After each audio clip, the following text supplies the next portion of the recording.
मेरा एमपी मेरा हलका में अब तक आपने देखा हिसार लोकसभा सीट का सियासी इतिहास, वर्तमान और उसका बदला हुआ भूगोल, जिसमें आपने परिसीमन के बाद हिसार लोकसभा सीट की बदली हुई तस्वीर देखी। इसके अलावा हमने आपको हिसार जिले में आने वाले हांसी, नारनौल और बरवाला हलके का सियासी हाल दिखाया। आपने देखा कि किस तरह से वहां के लोग सांसद की अनदेखी के चलते हलकों में मूलभूत सुविधाओं को लेकर तरस रहे हैं। सड़क टूटी पड़ी है, पानी का कुछ नहीं। अजब है, गामा में स्कूल के ये हालात से टूटे फूटे, ना उनमें कोई विकास ना कुछ और। नानुन में देख लो, नानुन में भी नू है, पाली गांव में देख लो, पाली गांव में भी नू है। अब रोडों की बात करें तो रोडें टूटे फूटे हैं। एक रोड मेन रोड है, नानुन से उचाना जाता है, इसकी हालत खास था। आप उचाना में जाके देखो, उचाना की व्यवस्था खास था हालत। हांसी की बात करें तो हांसी भी जीरो है।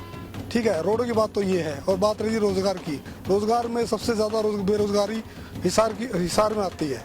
अब आपको लेकर चलते हैं हिसार लोकसभा सीट में आने वाले बाकी हलकों में।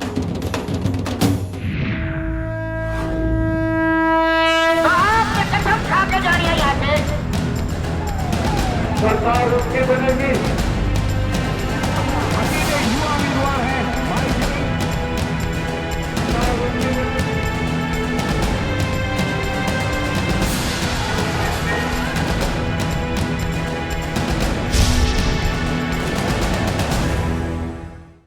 नलवा विधानसभा सीट 2008 में हुए परिसीमन के बाद अस्तित्व में आई थी। हिसार और आदमपुर के कुछ हिस्सों को काट कर बनाया गया था नलवा हलका।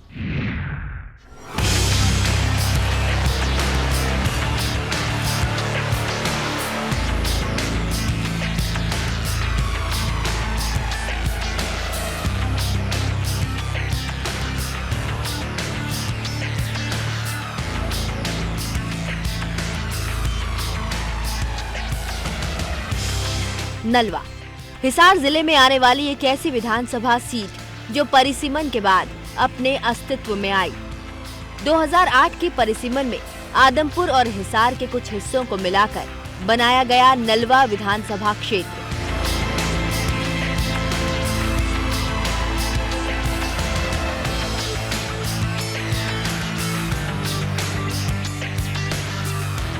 नलवा हलके के कुछ वोटरों की तादाद करीब 1,16,000 है, जिनमें पुरुष मतदाताओं की संख्या करीब 63,000 है, जबकि महिला वोटर करीब 53,000 के पार हैं।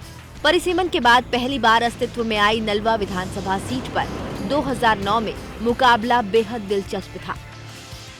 2009 के चुनाव में कांग्रेस प्रत्याशी के तौर पर मैदान में उतरे थे पूर्व इनेलो नेता संपत सिंह।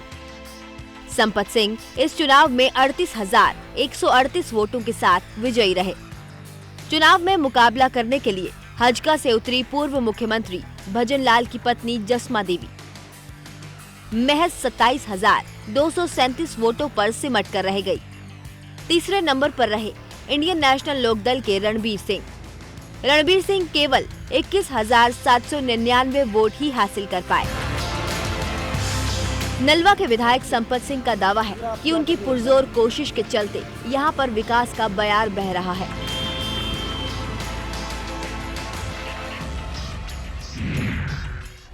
ब्रांच आती है, बालसुंद ब्रांच आती है सेक्रेटरिएट के आगे जाके। इससे मैंने कैमरी रोड को भी जोड़ दिया, इसके किनारे एक सड़क बनवा दी। अब ये आप गवर्नमेंट कॉलेज के आगे देखते हैं यहाँ माइनर है, डाबड़ा माइनर है, छोटा सा माइनर, लेकिन इसके पास लैंड है साथ लगती है दोनों तरफ लेफ्ट राइट। तो शहर की वाली साइड के अंदर जो है यहाँ भी करीबन अभी पिछले दिनों 38 लाख की सड़क मंजूर कराई है और उम्मीद है 2-4 दिन में काम पूरा हो जाएगा, ताकि कहीं इधर जाम लगे तो उस सड़क पर निकल जाओ कैमरी रोड पर, और वहाँ लग जाए तो इधर आ जाओ। इसी तरीके से कैंप चौक से लेकर और आगे बालसमुंद रोड तक 4 लेनिंग करवा दी। उसकी थोड़ा काम बीच में अटक गया था, वही मंजूर हो गया, वही पूरा हो जाएगा। ये 4 लेनिंग करवा दी। इसका पुल 4 लेनिंग करवा दिया बालसमुंद ब्रांच का। ये सेक्रेटरिएट के पास आप देखें पुल, ये जर्जर टाइप का एक सिंगल सा पुल था, और म्यूनिसिपल एरिया में सारे में 4 लेनिंग हो गई है। इसी तरह उधर वाला म्यूनिसिपल एरिया में सारी 4 लेनिंग हो गई है। तब चाहे सड़क हो, बिजली हो, पानी हो, हेल्थ हो, किसी तरफ हो, पब्लिक हेल्थ हो, और चाहे एजुकेशन की बात हो, हर लिहाज से मेरा जो प्रयास था वो किया गया है। मैंने पूरा प्रयास किया।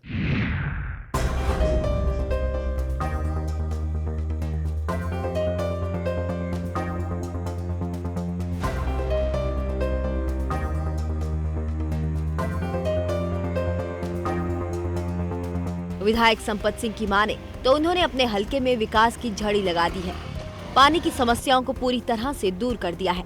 नौजवानों को नौकरी उपलब्ध करवाने की कोशिशें की और कई फ्लाईओवर का निर्माण भी करवाया। शहर का इलाका ये भी पिछड़ा हुआ, दक्षिण पार्ट पड़ता है हिसार शहर का।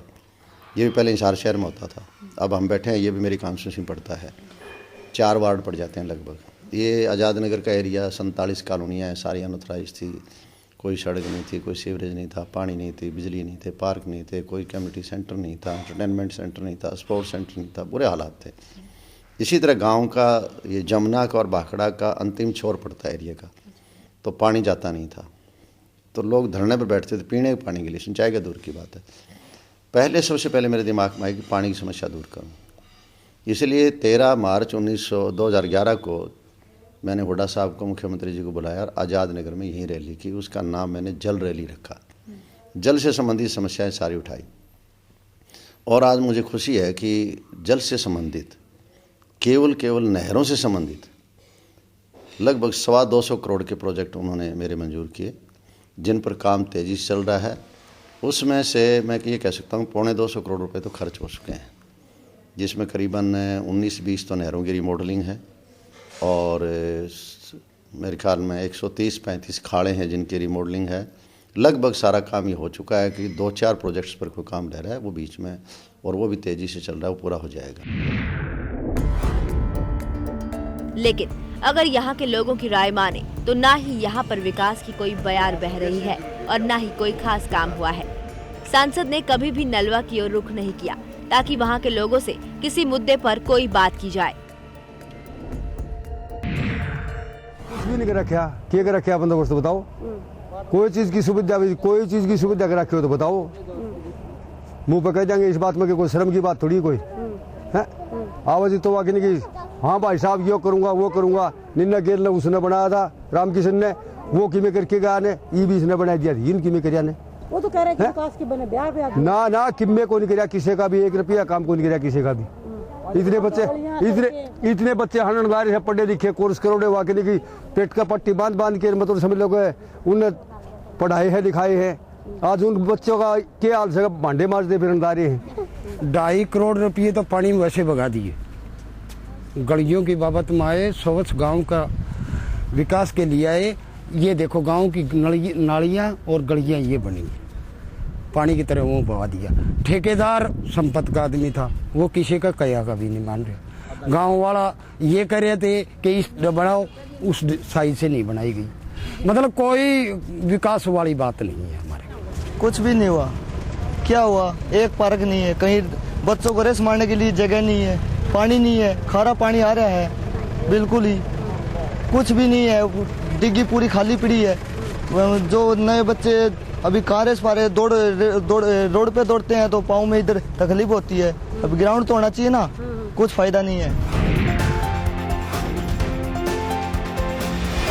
जिस तरह से नलवा को आज वहाँ के सांसद महोदय ने पूरी तरह से दरकिनार किया हुआ है, तो ऐसे में नलवा की जनता अपने सांसद महोदय से जरूर आने वाले चुनाव में ये सवाल करेगी कि चुनाव जीतने के बाद वे इतने दिनों तक कहां थे। आदमपुर विधानसभा सीट की अहमियत का अंदाजा इस बात से ही लगाया जा सकता है कि यहां से विधानसभा में पहुंचे भजनलाल हरियाणा के 3 बार मुख्यमंत्री रहे हैं और ये हल्का भजनलाल का गढ़ माना जाता रहा है। लेकिन अब यहां की सियासत और लोगों का रुख दोनों ही बदल चुके हैं।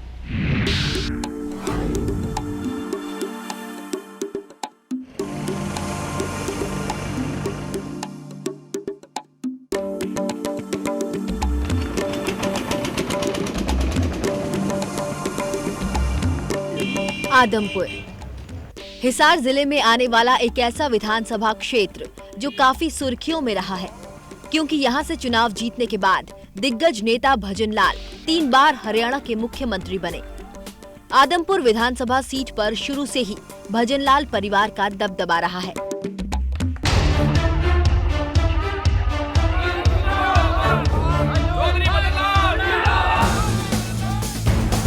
और इस समय यहाँ से विधायक है भजनलाल की बहू रेणुका बिश्नोई। इसलिए मैं ये भी आप लोगों से वादा करती हूँ कि जब अपनी सरकार बनेगी तो जो कोच होंगे वो भी आपको महिला कोच लड़कियों के लिए अलग से दिए जाएंगे। और जो विधवाओं की पेंशन है वो भी बढ़ा दिया जाएगा। जो सभी की पेंशन बढ़ाई जाएगी तो विधवाओं की भी पेंशन बढ़ेगी। और जो पेंशन एक और है कि जिनके लड़के नहीं है उनको शायद 500 रुपए की पेंशन है उन महिलाओं की, तो वो भी बढ़ा दी जाएगी। तो आप बहुत कुछ कुलदीप जी ने महिलाओं के लिए खास कर रखा हुआ है, बहुत कुछ उन्होंने सोचा हुआ है, लेकिन हम तभी ये आप लोगों की सहायता कर पाएंगे जब सरकार अपनी बनेगी। इसलिए मैं आप लोगों से आशा और उम्मीद करते हुए कि जो आगे आने वाले चुनाव है उनमें बढ़ चढ़कर आप कुलदीप जी का साथ देंगे। आप कुलदीप जी की अपनी पार्टी के बारे में प्रचार करें, कुलदीप जी की नीतियों के बारे में प्रचार करें। और जिन महिलाओं या जिसने भी हमें पहले वोट ना दिए हो उनसे भी मैं हाथ जोड़ के विनती करती हूँ कि इस बार आप कुलदीप जी की ईमानदारी का साथ जरूर दें, ताकि एक शानदार, एक अमन प्रसन्न और ईमानदार प्रशासन कुलदीप जी आपको दे पाए।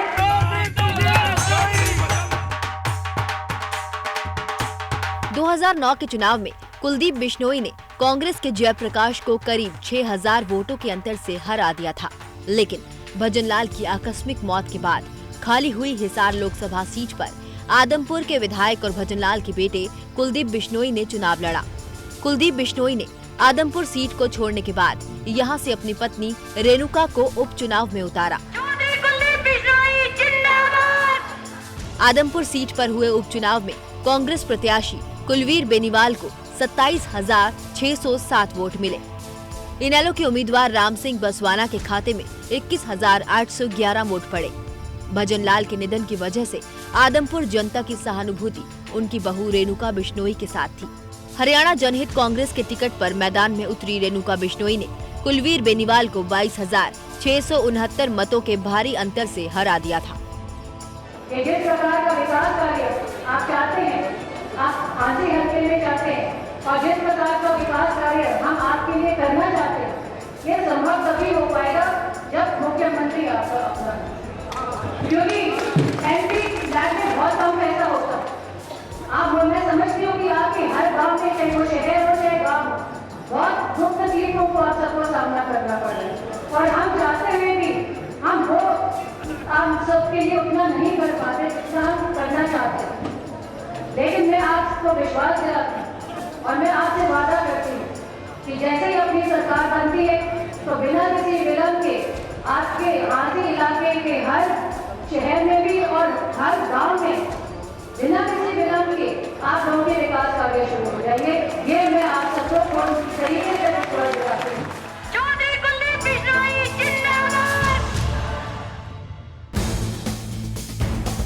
आदमपुर भले ही कभी भजनलाल और उनके परिवार का मजबूत गढ़ रहा हो, लेकिन अब ये किला उनके परिवार के हाथों से निकलता हुआ दिख रहा है। यहाँ के लोग विधायक रेणुका बिश्नोई और सांसद कुलदीप बिश्नोई दोनों के कामकाज से असंतुष्ट नजर आ रहे हैं। सुविधा 10 एक दिन सूखा गली बार जाए, फिर सीवरेज रुक जाए तो हमारे भर के हाथ जोड़ लिया। यहाँ कोई विकास कार्य नहीं है, ना कोई मतलब नई चीजें बनी है, कुछ नहीं हुआ यहाँ। यहाँ के लोगों की माने तो आज आदमपुर में जो भी विकास दिख रहा है उसका श्रेय भजनलाल को जाता है। भजनलाल की वजह से ही यहाँ पर कॉलेज से लेकर ITI तक लोगों को नसीब हो पाया। लेकिन अब भजनलाल के परिवार की तरफ से पूरी तरह आदमपुर हलके की अनदेखी की जा रही है। 1996 में जब से भजनलाल जी मुख्यमंत्री हटे थे तब से ये हलका विकास के रूप से पिछड़ता ही चला गया। चाहे वो सरकारी अनुदान की मांग हो, बड़े विश्व स्तरीय एजुकेशन हेल्थ के इंस्टीट्यूट्स की बात हो, किसी भी हो, चाहे उसमें हर तरह से ये पिछड़ता चला गया। चाहे रेलवे का हो, चाहे सड़कों का हो, चाहे ग्रामीण विकास एजेंसियों की ग्रांट हो, किसी भी तरह से हो, जो मिलना चाहिए था वो नहीं मिला। असलियत में क्या है कि जो आदमपुर हलके का विकास हुआ है वो चौधरी भजनलाल जी ने अपने कार्यकाल के दौरान करवाया और किसी मुख्यमंत्री ने यहाँ कोई काम नहीं करवाया। यहाँ पर पॉलिटेक्निकल कॉलेज है, ITI है, सब भजनलाल जी की देन है। जो भी काम पहले हुआ वो हो गया, उसके बाद में यहाँ पर किसी प्रकार की कोई प्रोग्रेस, यहाँ कोई काम नहीं हुआ। पानी का मामला है, पानी भी नहीं चलता। अच्छा बिजली है, बिजली भी नहीं आती। हॉस्पिटल में जाते हो तो डॉक्टर नहीं मिलते, मतलब इधर कोई ध्यान नहीं दिया गया। यहाँ तो जो कराया, जो भजनलाल जी ने कराया, किसी विधायक ने कराया ही नहीं है। क्या मानते हैं, कितने विकास कार्य हुए? विकास कार्य कॉलेज है, RTI है, फार्मेसी है, 10वीं हरेगा में स्कूल है, सब भजनलाल जी का कार्य हुआ है। पहले भी भजनलाल परिवार जीतता था और अब भी जीतता है और जीतता ही रहेगा, क्योंकि भजनलाल की योजना में ही यहाँ पर बेरोजगारों को रोजगार मिला था। आदमपुर की जनता का अटूट भरोसा भले ही किसी समय भजनलाल के साथ रहा हो, लेकिन जिस वजह से सांसद बनने के बाद कुलदीप बिश्नोई ने आदमपुर हलके की अनदेखी की है, उसके बाद यहाँ की जनता आज अपने विधायक रेणुका बिश्नोई और सांसद कुलदीप बिश्नोई दोनों से ये सवाल कर रही है कि यहाँ के लोगों के साथ विकास को लेकर अनदेखी क्यों की गई, जिसके चलते आज आदमपुर की जनता मूलभूत समस्याओं को लेकर तरस रही है।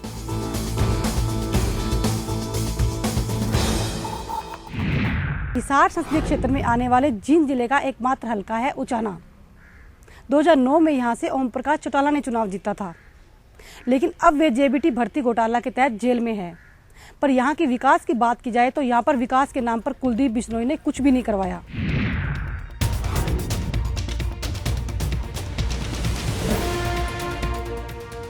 उचाना जींद जिले की एकमात्र ऐसी विधानसभा सीट जो हिसार संसदीय क्षेत्र में शामिल है। परिसीमन के बाद जींद जिले के कई हलके दूसरी लोकसभा सीटों में जुड़ गए।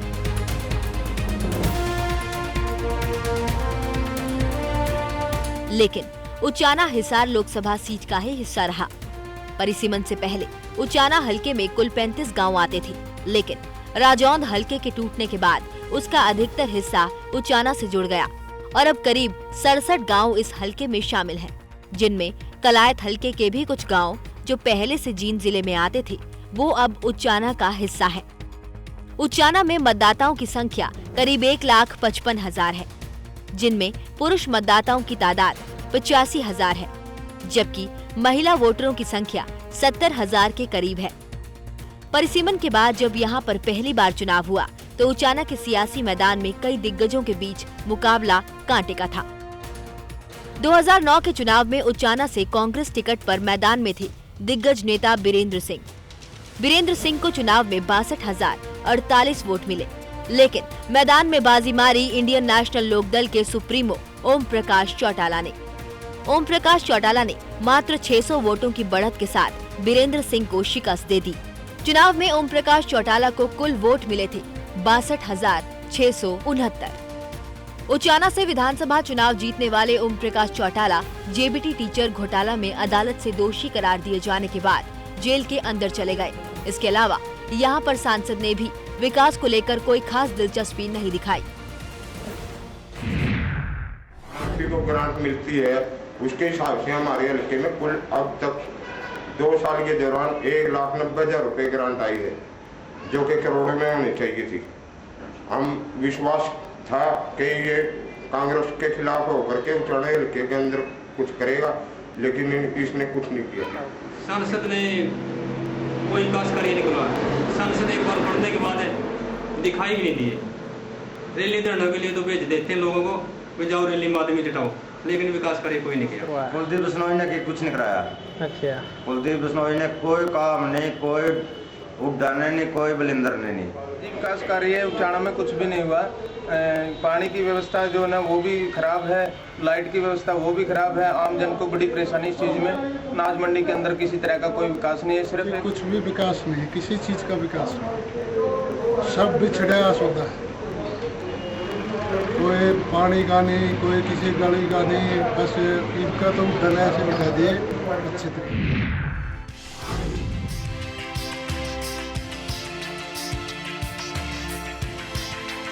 इस वक्त उचाना के लोगों की कई मांगे हैं, जिसको लेकर वे अपने सांसद से आस लगाए हुए हैं। उचाना के लोगों की सबसे बड़ी मांग एक सरकारी कॉलेज की है।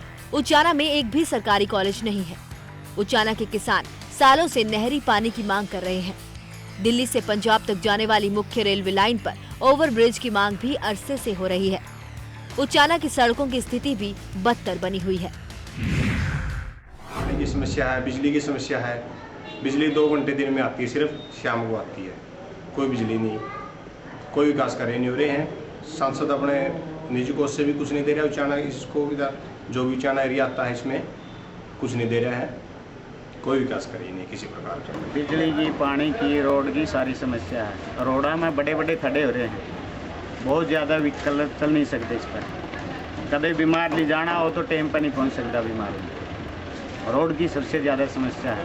यहाँ तो दिखाई नहीं देता कुछ भी, तो इलेक्शन का टाइम का तो यहाँ आ जाता है, या फिर कोई इसकी यात्रा हो पार्टी की तरफ से उस यात्रा में आ जाता है।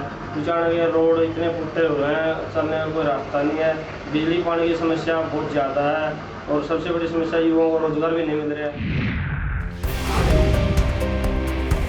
उचाना हलके की इस बदहाली के लिए राज्यसभा सदस्य बीरेंद्र सिंह सीधे तौर पर यहाँ के सांसद कुलदीप बिश्नोई को जिम्मेदार मानते हैं। उनका आरोप है कि कुलदीप ने जो ख्वाब जनता को दिखाए थे, उनकी उम्मीदों पर वो पूरी तरह से फेल रहे हैं, जिसकी वजह से आने वाले दिनों में जनता कुलदीप बिश्नोई को सबक सिखाएगी। बीजेपी का गठबंधन कायम रहता है, चलता है वो, तो फिर मल्टी कॉर्नर कंटेस्ट होंगे, यानी बहुकोणीय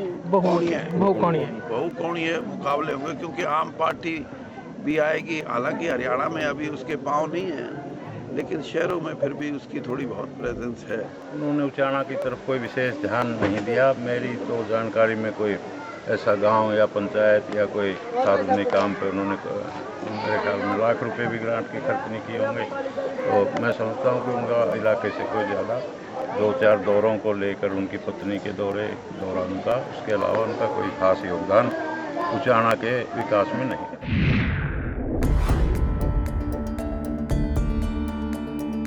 उचाना हलके से भले ही खुद इनेलो सुप्रीमो विधानसभा का चुनाव जीते हों, लेकिन उचाना की इस बदहाली के लिए इनेलो पूरी तरह से सांसद कुलदीप बिश्नोई को जिम्मेदार मानती है। कुलदीप बिश्नोई ने विकास कार्यों की बात तो दूर है, चुनाव के बाद पूरे हिसार क्षेत्र में धन्यवादी दौरा भी नहीं किया है, और वो लोगों को कभी भी आसानी से उपलब्ध नहीं होते हैं, तकरीबन विदेशों में रहते हैं। उनका लोगों की दुख तकलीफ से कोई वास्ता नहीं है।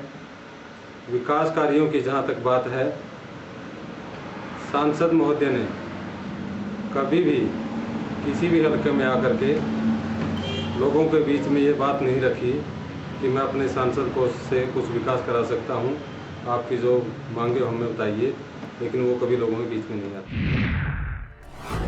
उचाना हलके की इस बदहाली पर भले ही जो भी राजनीति हो रही हो, लेकिन यहाँ की जनता जरूर अपने सांसद और विधायक से आने वाले दिनों में कामकाज के हिसाब किताब का ब्यौरा तो जरूर मांगेगी।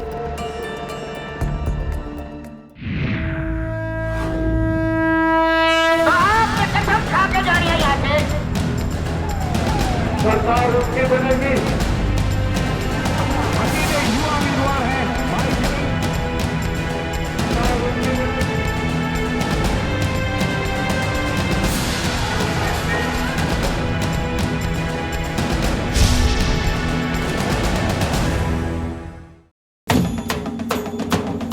मेरा एमपी मेरा हलका के अगले एपिसोड में देखिए हिसार संसदीय क्षेत्र के बाकी हलकों का सूरत-ए-हाल। साथ ही आपको बताएंगे कि आखिर वो कौन सी वजह है जिसके चलते हिसार संसदीय क्षेत्र की जनता अपने सांसद कुलदीप बिश्नोई से खासी नाराज है। जानने के लिए देखते रहिए लोकसभा का कुरुक्षेत्र।